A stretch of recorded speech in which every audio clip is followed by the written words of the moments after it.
오늘 말씀은 에바다입니다. 해볼까요? 에바다. 옆 사람에게 한 말씀 하시죠. 에바다. 네, 에바다가 무슨 뜻인지 아시죠? 무슨 뜻입니까? 열려라. 그죠? 다시 한 번 더 옆 사람에게 마음을 엽시다. 예, 오늘 하나님께서 우리의 마음을 열어주시기를 바랍니다. 제자들이 씻지 않은 손으로 그릇에 손을 대고 또 음식을 먹는 것이 빌미가 되어서 예수님은 이 논쟁에 휩싸였습니다. 이것을 지켜보던 서기관들과 바리새인들이 문제를 삼았던 것이지요. 정결법 논쟁이었습니다. 예수님은 이 전통을 지키고 규례를 지키느라고 정작 하나님의 그 계명의 본질을 버렸다고 책망하셨지요. 그런 다음에 무엇이 사람을 더럽게 하는지에 대해서 말씀하셨습니다. 온갖 더러운 것은 사람의 마음속에 있는 거죠. 그래서 사람이 먹는 것에서 더러워지는 것이 아니라 먹고 나서 나오는 게 더럽잖아요. 그렇잖아요. 그죠? 우리 나오는 거 다 싫어하잖아요. 그렇지 않으세요? 나오는 걸 보면서 아까워하는 분 안 계시잖아요. 표정들이 아까워하는 표정 같은데. 그렇죠? 아까워하지 않습니다. 네. 그죠? 더러운 것은 사람의 마음에 있기 때문이죠. 그것이 밖으로 나와서 사람을 더럽게 합니다. 자신을 정결하게 하려면 자신의 마음을 깨끗하게 해야 한다라고 하셨습니다. 예수님은 두로와 이 시돈 지방에서 더러운 귀신 들린 딸을 둔 수로보니게 여인을 만났지요. 예수님은 정교적으로 부정한 그 이방인을 먼저 고쳐줄 수 없다라고 거절하셨습니다. 그러나 여인은 뜻밖의 요청을 하지요. 밥상에 앉게 해달라는 거 아닙니다. 밥상에서 떨어지는 부스러기라도 먹게 해달라고 간청합니다. 우리 흔히들 부스러기 은혜라고 하지요. 예수님은 그녀의 믿음을 보시고 딸을 고쳐주셨습니다. 이 사건을 통해서 아무리 종교적으로 부정하고 더럽다 할지라도 또 개처럼 취급을 받는다 할지라도 예수 그리스도를 믿으면 누구든지 하나님의 자녀가 될 수 있다는 것을 또한 보여주셨습니다. 유대인은 스스로 하나님의 자녀라고 생각했습니다. 그런데 예수님은 누가 하나님의 자녀인지, 누가 거룩하고 정결한지에 대해서 새롭게 정의를 내리고 계십니다. 예수님을 믿는 사람이 하나님의 자녀이다. 그리고 마음이 새롭게 변화된 사람이 정결한 사람이다. 이 중요하죠. 예수를 믿는 사람이 하나님의 자녀고 마음이 새롭게 된 사람이 정결한 사람이다. 오늘 말씀은 이 모든 이야기의 결론과도 같은 이야기입니다. 예수님께서 진리의 말씀을 선포하셨는데 이런 엄청난 말씀을 선포하셨는데 정작 말씀에 귀를 막고 살아가는 사람이 있다는 거죠. 그들은 들을 귀가 막혀서 제대로 된 말씀을 깨닫지 못합니다. 오늘 말씀은 우리에게 도전하고 있습니다. 누가 진짜 귀가 먹은 사람인가에 대해서인 거죠. 이런 배경을 가지고 오늘 말씀을 좀 볼 필요가 있어서 제가 서론을 좀 말씀드렸습니다. 사람들이 기먹고 또 말 더듬는 사람을 예수님께 데려왔습니다. 이 사람에게 안수하여 주시기를 부탁을 했지요. 복음서를 살펴보면 예수님께서 다양한 방법으로 이 병자를 고친 것을 알 수 있습니다. 대체로 예수님은 말씀으로 고치셨는데요. 예수님이 말씀하시면 무슨 병이든지 그 즉시로 나았죠. 그렇지 않습니까? 예수님이 말씀만 하시면 그대로 된다 했고 그대로 되었습니다. 어떤 때는 예수님께 손을 내밀어 옷자락을 만지기만 해도 병이 낫기도 했지요. 가끔은 예수님께서 직접 손을 내밀어 병자를 일으키셨던 적도 있습니다. 오늘 말씀은 예수님께서 손을 사용하셔서 병자를 고치시는 특별한 본문 중에 하나입니다. 기먹고 말 더듬는 사람의 문제가 다른 사람들보다 더 심각하기 때문에 예수님께서 손을 사용하시는 것은 아닙니다. 심각한 것으로 친다면 군대 귀신 들린 사람이 더 심각하죠. 그렇지 않습니까? 사람 마음에 그 군대 귀신이 들어있으니 얼마나 심각합니까? 그런데 예수님은 직접 손을 사용해서 귀를 만지고 입을 만지셨다고 합니다. 오늘 보면 33절을 한 번 더 읽어보겠습니다. 같이 시작. 예수께서 그 사람을 따로 데리고 무리를 떠나사 손가락을 그의 양귀에 넣고 침을 뱉어 그의 혀에 손을 대시며 예수님은 기먹고 더듬는 사람이랬어요. 말 더듬는 사람을 따로 불러서 한적한 곳으로 데려가셨습니다. 그리고는 손가락을 양귀에 놓고, 이게 참 좀 이상한데 보세요. 손가락을 양귀에 놓고, 그죠? 그런 다음에 손에다 침을 뱉고 그 사람의 혀에 손을 댔다 그래요. 이거 어떻게 해야지 될까요, 여러분? 어떻게 하면 이 자세가 나오겠습니까? 양귀에 손가락을 넣고, 그 다음에 침 뱉은 손을 혀에다 댔다 그러거든요. 그러니까 아마 요렇게 잡으신 것 같아요. 그죠? 아니면 요렇게, 그죠? 이렇게 해서 엄지손가락이 아마 그 사람 혀가 닿이도록, 그리고 아마 중지가 귀에 닿도록, 이렇게 아마 잡으신 것 같아요. 그러니까 진짜 그 사람의 이 얼굴 뺨을 이렇게 감싸신 거죠. 감쌌다는 걸 알 수가 있습니다. 아주 특별한 행동입니다. 예수님이 어디에도 어떤 병자에게도 이런 일을 하지 않으셨습니다. 왜 그러셨을까요? 맹인을 고쳐주실 때 예수님은 흙을 가지고 침을 이겨서 맹인의 눈에다가 발라주신 적이 있지요. 그래서 그 사람 보고 어디 가서 씻으라? 실로암에 가서 씻으라 그러셨어요. 눈을 씻고 돌아왔을 때 그는 새로운 얼굴이 되었죠. 왜냐하면 이 대체로 맹인인 분들은 그죠? 이 눈가가 괭하거든요. 또 특히나 나면서부터 그렇게 된 사람들은 눈에 안력이 없기 때문에 이게 눈이 쑥 꺼져 있잖아요. 근데 이 사람이 이 씻고 와서 오니까 눈이 회복되니까 얼굴이 달라져가 사람들이 못 알아봤다 했거든요. 새로운 얼굴이 된 거죠. 오래도록 실명한 상태로 있다가 함몰되었던 것이 회복되는 역사가 일어났습니다.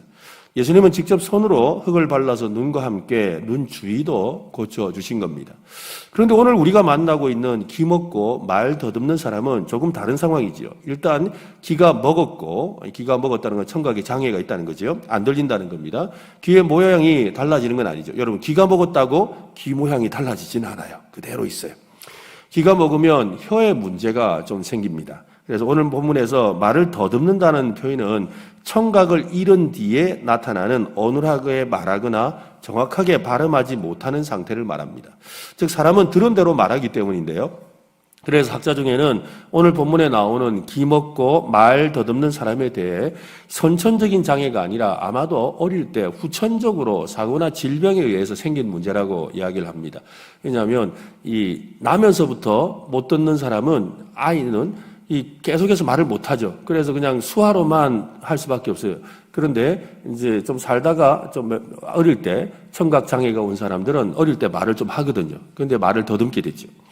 예수님께서 손가락을 귀에 넣고 혀를 손으로 만지시는 모습에서 우리는 몇 가지 특별한 의미를 발견할 수가 있습니다. 먼저는 예수님의 그 자상함에 대한 것이죠. 한번 따라할까요? 예수님은 자상하시다. 예수님은 자상하신 분이에요. 알아듣지 못하는 이 귀먹은 사람에게 일종의 수화로 대화를 하신 것처럼 보이지요. 예수님은 직접 다가가셔서 손가락을 귀에 넣고 지금 이 귀를 고칠 것이라고 알려준 거죠. 손에 귀를 넣고 손가락에 귀를 넣고 요거 이렇게 하신 거예요. 이거 지금 내가 너 고쳐줄 거다 이렇게 하신 거죠. 또 손에 침을 뱉고 그 손으로 혀를 만져주시면서 이 굳었던 너 혀도 풀어줄 거다라고 하신 거예요. 아무도 보지 못하는 곳으로 데려가신 것도 그 사람을 위한 배려입니다. 그는 어린 시절부터 늘 사람들에게 구경거리였죠. 손가락질을 받았습니다. 귀머거리라서 제대로 말을 알아듣지도 못하고 제대로 대답도 못하는 것 때문에 많은 놀림거리가 되었을 겁니다. 예수님은 이 점을 알고 계셨지요. 예수님은 더 이상 사람들의 구경거리가 되는 것을 원치 않으셨습니다. 그의 상처와 아픔을 누구보다 동감하고 계셨던 겁니다. 다음으로 예수님의 사랑이죠. 예수님의 사랑의 행동이라는 겁니다. 사실 침을 뱉은 손으로 혀를 만진다는 것은 누구나 쉽게 할 수 있는 일 아닙니다. 자, 여러분들 한번 보시면 제가 만져드릴까요? 기겁을 하고 한번 도망갈 겁니다. 그렇잖아요, 그죠? 내가 여러분 꼭 고쳐줄 테니까 와보세요. 안 와요. 안 된다는 거예요. 그러니까 이 침 뱉는 사람이나 그 침 묻은 손으로 혀를 만지도록 내어주는 사람은 이 보통이 아닌 상태인 거예요, 이게 지금. 상식을 뛰어넘는 일입니다. 우리가 살아가면서 남의 침 묻은 손으로 상대를 만졌던 경험이나 나의 몸에 침을 묻히도록 아무런 스스럼 없이 내어준 경험이 있습니까, 여러분? 기억이 나세요? 기억이 안 나죠? 근데 다 여러분들 경험이 있어요. 다 경험이 있어요. 언제 그런 일을 했을까요? 우리 부모님이 그러셨거든요. 여러분도 요즘에는 그죠? 안 하지만 부모님이 그러잖아요. 뭐 이렇게 목이 물렸어요. 그러면 빨라지고. 그죠? 저는 지금도 기억나는데 제가 이렇게 눈에 뭐 이렇게 먼지 같은 게 피가 들어가가지고 막 어머니가 오셔서 너무 힘들어요. 그러니까 이렇게 눈을 뒤집어가지고 막 후 불어주는데 후 불어줘도 이렇게 안 빠지는 거예요. 아마 이제 깊숙이 들어있었나 봐요. 그러니까 어머니가 이 눈곱을 진짜 이렇게 들켜가지고 혀로 핥아주시더라고요. 근데 혀로 핥아주는데 싹 빠지대요. 예? 저는 그런 경험도 있어요. 그러니까 이게 보통의 관계가 아니고서는 안 되죠. 그죠? 뭐 부모와 자식 간이든 아니면 부부 간에. 그죠? 부부 간 정도가 돼야 가능한 이야기죠. 무슨 말입니까? 진짜 사랑하지 않으면 할 수 없는 일이라는 거지요. 엄마는 아이의 손을 아무런 스스럼 없이 자기의 입에 넣잖아요. 엄마, 하면서 자기 엄마 손을 갖다가 자기 입에 넣잖아요. 그죠? 아이도 엄마에게 자기 손을 기꺼이 입에 넣도록 허락하거든요. 요즘에는 위생 문제를 이로해서 잘 하지 않지요. 요즘에 그 할머니들이 그랬다가는 며느리들이 기겁을 하고 막 다시는 안 될 겁니다. 하지 마세요, 절대로. 네. 그러나 사랑하는 그 자녀를 위해서 또 손주들을 위해 기꺼이 침을 발라주기도 하고 손에 침을 묻혀서 닦아주기도 합니다. 우리도 그렇잖아요, 그죠? 뭐 묻으면 이게 감정 같은 거 묻으면 닦아주고 그러면 옆에 있는 며느리가 보고 어이 들어오래 하면서 난리를 하지만 그럼 어떻게 닦아주고 싶은데 그게 또 마음이잖아요. 네. 그 모든 것은 사랑하는 사이가 아니면 결코 할 수가 없습니다. 그렇다면 지금 예수님께서 손에 침을 뱉어서 혀를 만지신 것도 극도로 사랑하는 마음을 전달하고 있는 것이지요. 그죠? 말도 못하고 듣지도 잘 못하니까 그러니까 예수님이 직접 그 사랑을 보여주시는 거예요. 말로 할 수가 없으니까. 예수님은 사랑이 많으시고 자상한 분이십니다. 그 예수님이 저의 예수님이고 여러분의 예수님이십니다. 자상하고 사랑스러운 예수님의 손이 귀를 만지고 혀를 만졌습니다. 찢어지고 어그러진 귀를 만들고 고막을 만들고 청력을 회복했지요. 혀를 풀어주시고 자유롭게 말을 하게 하셨습니다. 예수님의 그 사랑의 손으로 말이지요. 이것을 우리는 사랑의 터치라고 하는 거예요. 해볼까요? 사랑의 터치. 저 따라 한번 해보세요. 사랑의 터치. 그렇죠. 그냥 사랑의 터치하고 달라요, 이게. 다시 한번 더. 사랑의 터치. 그죠? 예. 예수님께서 여러분을 터치해 주시는 거예요. 여러분, 기도하다가 그런 은혜를 좀 경험하시기를 바랍니다. 그죠? 기도하다가 그런 주님이 나를 사랑에 터치해 주시는 그 은혜를 경험하면 얼마나 기쁜지 몰라요. 얼마나 기쁜지 몰라요. 사랑의 손으로 우리를 터치해 주시는 거죠. 사랑은 터치할 때 터져 나오는 거예요. 예수님의 손은 사랑의 손입니다. 생명을 회복해 하는 손이지요. 예수님의 손이 터치하는 곳에 생명의 부활과 회복이 일어납니다. 예수님이 터치하면 무슨 병이든 심지어 죽음까지도 해결됩니다. 오늘 주님 나를 터치해 주세요. 그렇게 기도하시기를 바랍니다. 맞습니다. 우리가 지금 가장 필요한 것은 바로 예수님의 사랑의 손이지요. 사랑의 터치입니다. 오늘 저와 여러분에게 우리 주님이 영적으로 터치해 주셨으면 좋겠습니다. 제가 이 에바다에 대한 이 내용을 가지고 한번 설교했던 적이 있는데 그 설교를 듣던 어떤 젊은 집사님이 말씀을 듣다가 제가 귀와 입에 이렇게 대고 볼을 만지셨다는 그것을 기억하며 예수님 오늘 밤에 꼭 그렇게 저 얼굴 좀 만져주세요 그랬어요. 근데 정말로 기도하다가 예수님이 만져주시더래요. 아멘 좀 하세요. 만져주시더래요. 그래가지고 너무 좋아가지고 저한테 찾아오셔서 말씀하시더라고요. 말씀하시더라고요. 주님의 터치를 경험하기만 한다면 우리는 살아나게 될 줄로 믿습니다. 회복될 줄로 믿습니다. 오늘 주님의 사랑의 손과 그 손의 터치를 경험하는 저와 여러분 되시기를 바랍니다. 예수님은 기먹고 말 더듬는 사람을 고쳐주셨습니다. 그 사람을 고치기 전에 하늘을 바라보셨다고 기록하고 있는데요. 34절을 한번 보세요. 같이 한번 읽어보겠습니다. 34절입니다. 34절 시작. 하늘을 우러러 단식하시며 그에게 이르시되 에바다 하시니 이는 열리라는 뜻이라. 하늘을 우러러 탄식하셨다. 여러분 이 탄식하셨던 적이 또 있죠. 나사로의 죽음을 그 무덤 앞에서 탄식하셨거든요. 예수님의 그 탄식은 이 세상 인류를 향한 안타까움이에요. 사랑받고 회복되고 온전하게 살아가야 됨에도 불구하고 그런 삶을 살아가지 못하는 그 안타까움을 보시고 예수님은 탄식하시는 거예요. 무리들이 예수님의 말씀을 듣고자 배가 고픈데도 막 쫓아다니는 그 모습을 보고서 사람들이 모여있는 것을 보시고서 탄식하시잖아요. 자신의 영혼을 힘을 다해서 예수님은 외치셨습니다. 그 외침 속에는 고통을 받는 사람에 대한 절규가 숨어 있지요. 하늘의 마음을 가지고 그 사람에게 선포하셨습니다. 뭐라고요? 에바다! 열려라! 예수님의 그 선포에 막힌 귀가 열리고 혀가 풀어져 말이 분명해졌습니다. 귀가 열리고 혀가 풀어졌다는 것은 실제로 일어난 일입니다. 그렇지만 그 실제적인 사건을 통해 예수님은 사람들에게 영적인 의미에 대해서 말씀하고 있습니다. 귀의 역할이 뭐죠? 듣는 거, 그죠? 입의 역할은 말하는 거, 전달하는 거죠.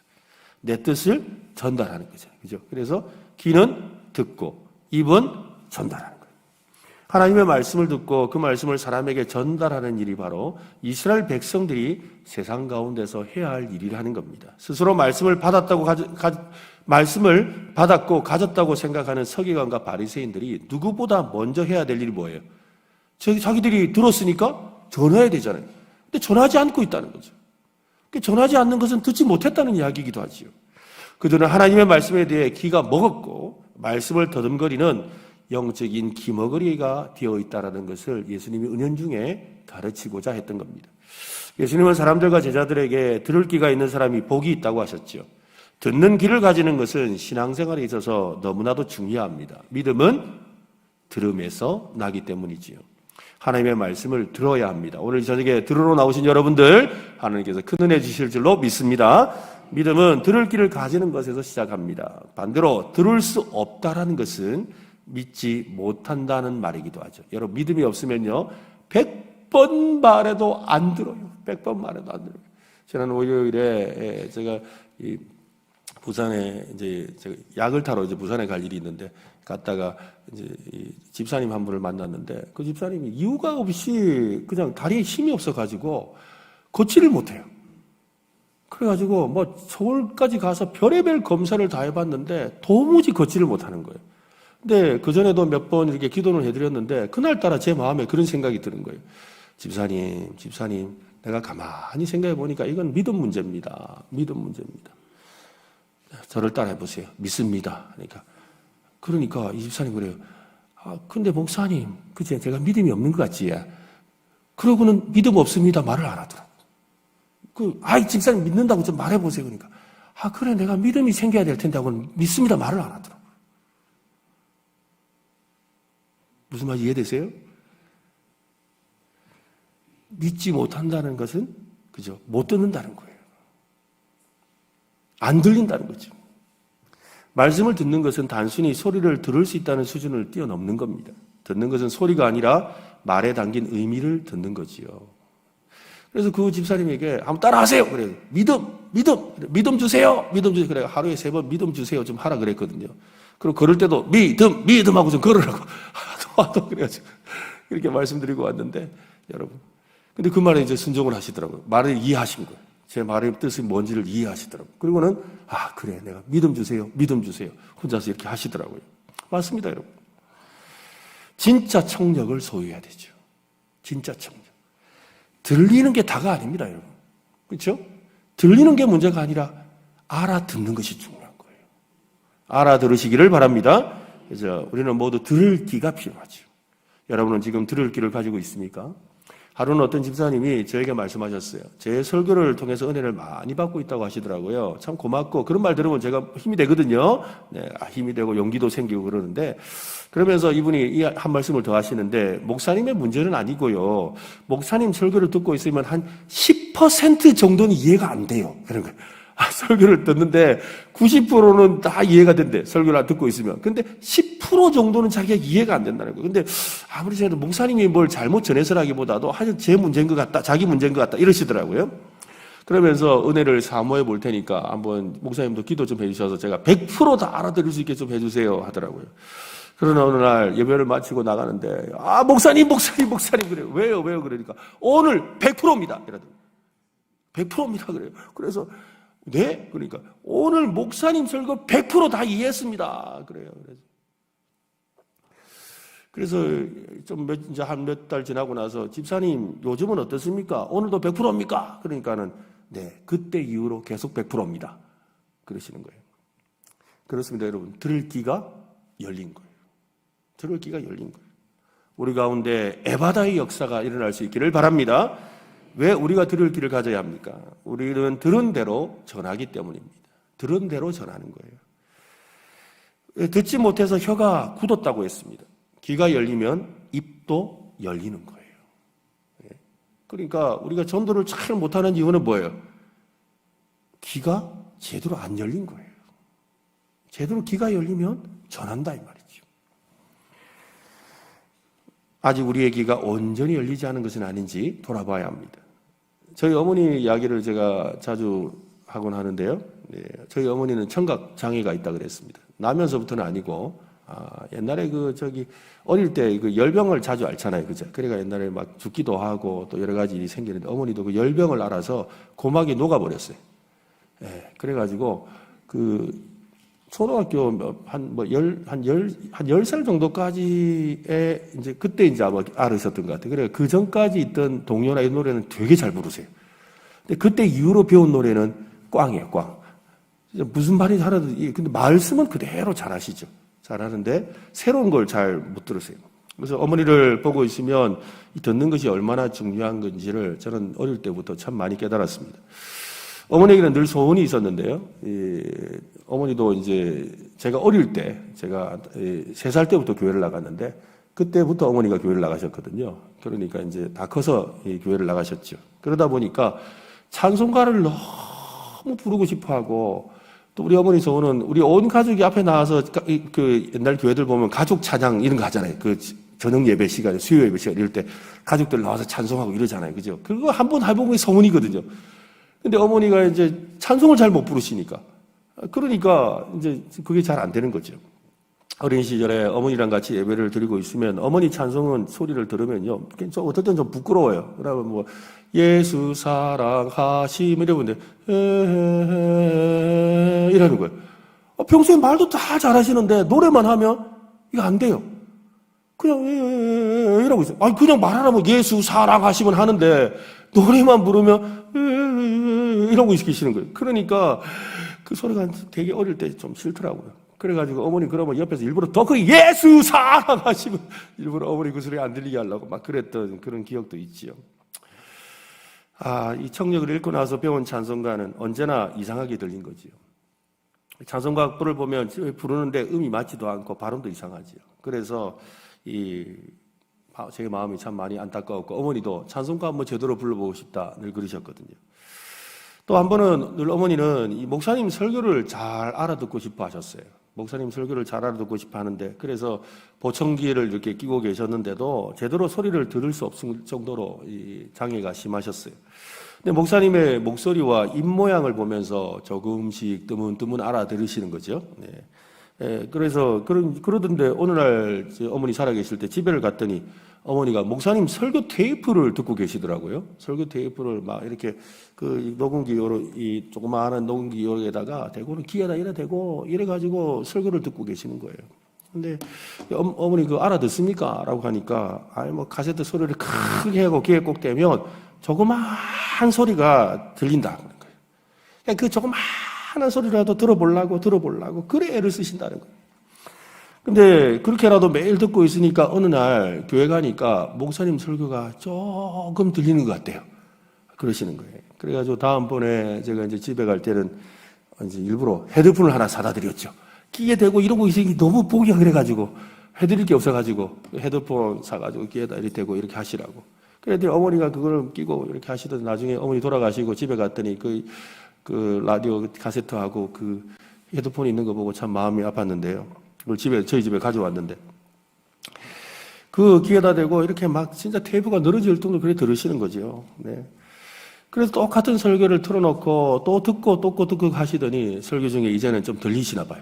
그래서 제가 이제 이렇게 집에 한 번씩 가면 어머니가 저를 앉혀놓고 일장 설교를 하세요.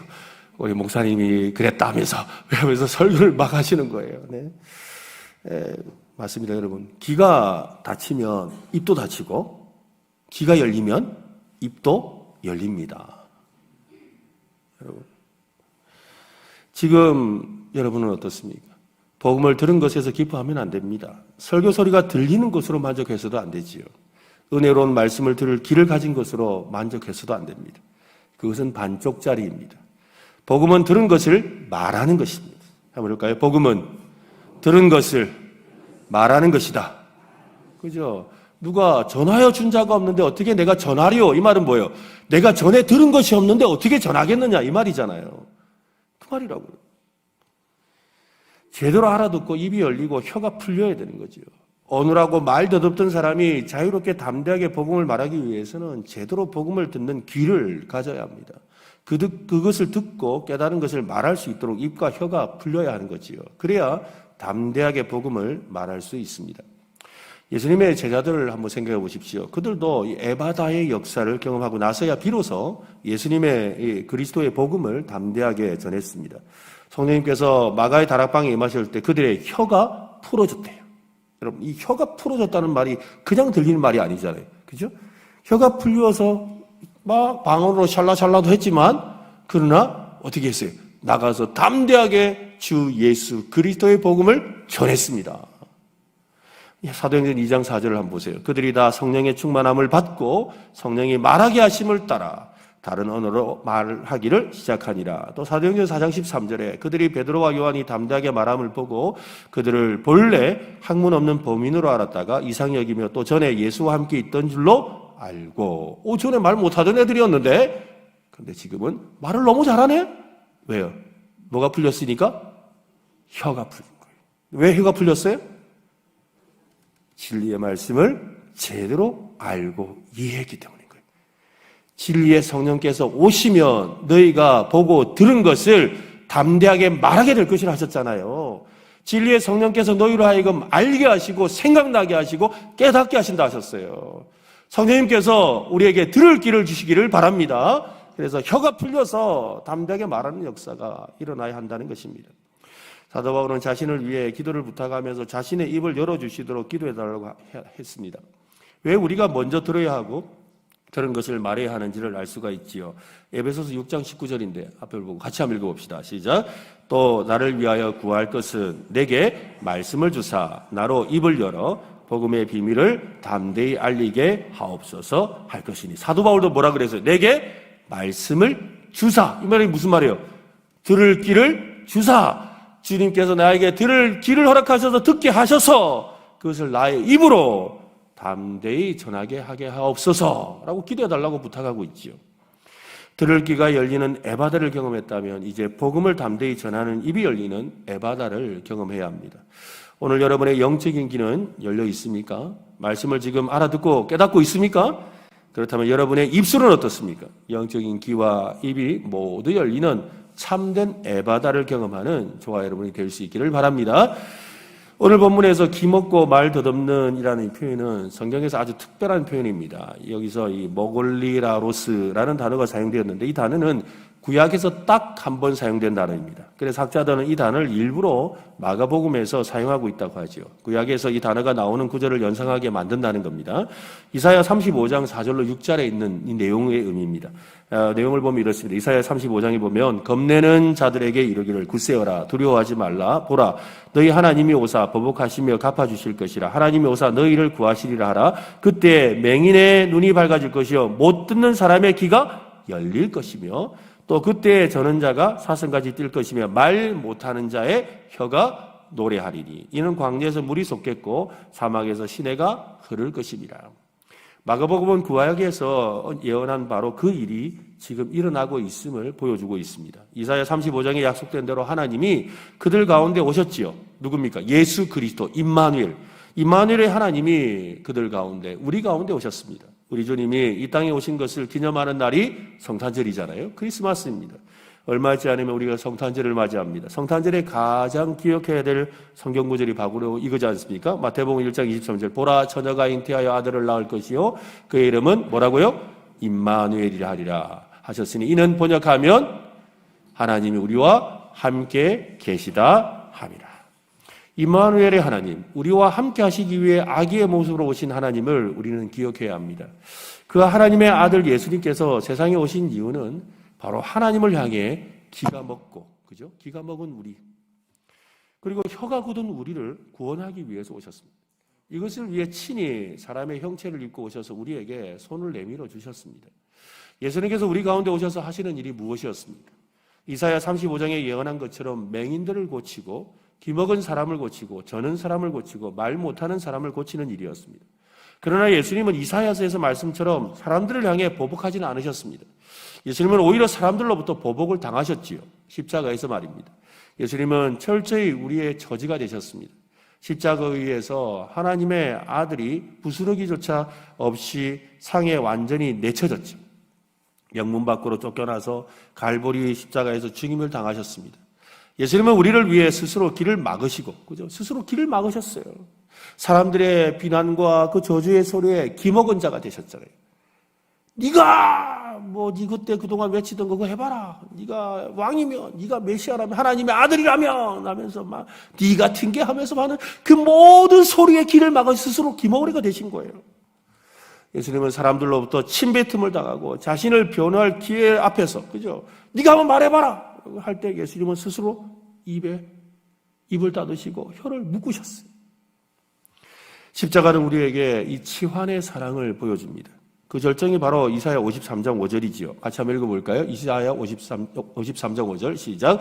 그가 찔림은 우리의 혈음을 때문이요 그가 상함은 우리의 죄악 때문이라. 그가 징계를 받음으로 우리는 평화를 누리고 그가 채찍에 맞음으로 우리는 나음을 받았도다. 예수님은 하늘을 우러러 탄식하셨다고 했습니다. 예수님의 탄식, 그 탄식 속에는 병자와 어려운 이들을 향해 동감하시는 마음이 있지요. 예수님의 굳은 결심이 숨어 있습니다. 십자가에서 우리가 처지가 되어 주시려는 그 굳은 의지 말입니다. 예수님께서 스스로 귀를 막고 입을 닫으신 것은 우리의 죄와 허물 때문입니다. 예수님은 십자가에서 스스로 귀를 막으심으로 우리에게 영적인 길을 열어주셨습니다. 이제 우리는 하나님의 아버지의 소리를 들을 수 있게 되었습니다.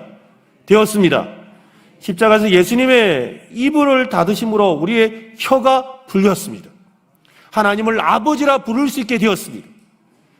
우리를 위해 부정하고 불결한 죄인이 되심으로 더럽고 추한 우리의 마음을 새롭게 해주셨습니다. 하나님께 버림을 받으심으로 우리가 하나님의 거룩한 자녀가 되었습니다. 오늘도 기가 먹고 또 입술이 굳은 채로 나온 사람들을 향해 예수님은 다가오시지요. 손을 뻗어서 우리의 약한 곳을 만져주실 겁니다. 오늘 주님께서 우리의 귀에 손가락을 넣어주시고, 그죠? 침 뱉은 그 손으로 우리의 혀를 만져주시는 그런 은혜가 임했으면 좋겠습니다. 그래서 그 사랑의 손이 우리의 다쳤던 귀가 열리고 굳었던 혀가 풀려서 그 주님의 사랑을 듣고 사랑을 전할 수 있는 그 은혜가 임했으면 좋겠습니다. 그분의 그 사랑의 터치가 오늘 이 밤에 임하시기를 예수님의 이름으로 축원합니다.